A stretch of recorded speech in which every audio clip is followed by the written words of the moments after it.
আপনারা দেখতে পাচ্ছেন সেই কেন্দ্রীয় মন্দিরটিতে কিন্তু ভক্তবৃন্দরা মায়ের আরাধনা করছেন, মায়ের ভক্তি শ্রদ্ধায় নিয়োজিত আছেন। আপনি আপনার কাজ করে যান। এখানে আমাদের দাদা আছে, সঞ্জয় দাদা আছে। সঞ্জয় দাদা, আপনি দেখছি একদম সুন্দর করে একেবারে খাটু গেড়ে বসে গেছেন, ঘটনা কি?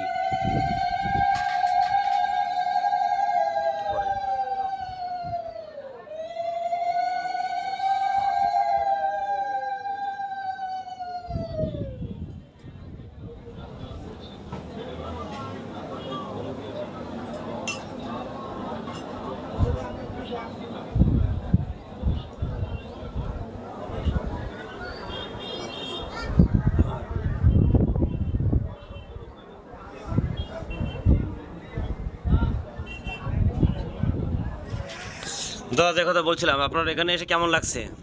এখানে পরিবেশটা খুব ভালো। হ্যাঁ, অন্যান্য মন্দিরের তুলনায় এটা খুব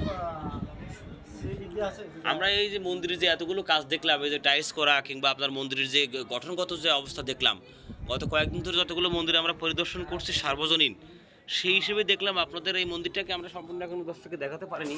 যদি একটু ঘুরে ঘুরে দেখাই, আমরা দেখতে পাচ্ছি যে মন্দিরটাতে কিন্তু যথেষ্ট উন্নয়ন কার্যক্রম সম্পন্ন হয়েছে। এটা কি সম্ভব হয়েছে শুধুমাত্র এটি সর্বপ্রাচীন মন্দির এই হিসেবে এই জন্য, নাকি আপনার এখানকার জনগণের বা এখানকার যারা আছে তাদের খুবই সবাই আন্তরিকতার জন্য এটা সম্ভব হয়েছে? কি মনে হয়? ভক্তদের আন্তরিকতা এবং বহুত প্রাচীন একটা মন্দির, মনের টানে প্রাণের টানে সকলে আসে এই মন্দিরে, সকলে আশা পূরণ করে এই মা। তাই সকল ভক্তরা এখানে আসে, বৃদ্ধি হয়েছে। আর আমি সকল ভক্তদের এই মন্দিরের পক্ষ থেকে জানাচ্ছি যে আপনারা এই মন্দিরে আসবেন, একবার ঘুরে যাবেন। আর আচ্ছা, পুরোহিত সাহেব বলছিলেন যে এই মন্দিরটিতে নাকি 5 পুরুষ ধরে তাদের পূর্বপুরুষরা এখানে পুরোহিত হিসেবে কর্মরত আছেন। তার মানে 5 পুরুষ যদি আমি ধরি, তাহলে তো এটা প্রায় কয়েক শত বছর পুরাতন একটি মন্দির, 300-400 বছর হয়ে যাওয়ার কথা। ঠাকুরের মাধ্যমে আমরা জানতে পেরেছি যে 1000 বছরের ঊর্ধ্বে। কখন নির্মিত হয়েছে তার কোনো নির্দিষ্ট সন জানা নেই তাদের।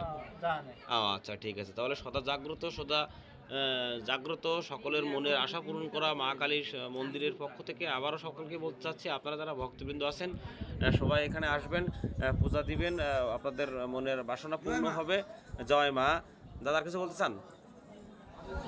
আমি বলতে চাই সকল ভক্তদের আপনার নিকটবর্তী যে কোনো মন্দিরে আপনারা অংশগ্রহণ করবেন। প্রতিদিন 2 থেকে 5 মিনিট নিশ্চিত পদে আপনারা চেষ্টা করবেন আপনার পার্শ্ববর্তী যে কোনো মন্দিরে আপনারা অংশগ্রহণ করবেন এবং স্থানে এসে আপনারা সময় ব্যয় করবেন। জয় মা কালী। ধন্যবাদ। জয় মা কালী।